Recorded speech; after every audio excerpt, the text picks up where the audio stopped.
Hello guys, welcome back to our channel.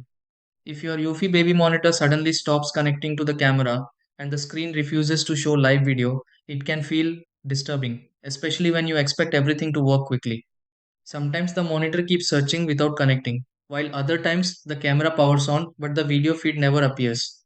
A problem like this can happen because of signal interruptions, pairing glitches, distance issues, or temporary connection settings that simply need a refresh. Before assuming something major is wrong with the system, there are a few simple things worth trying because many connection issues can improve after quick adjustments. In this video, let's go through several easy steps to help fix a Eufy baby monitor not connecting to the camera. Try these.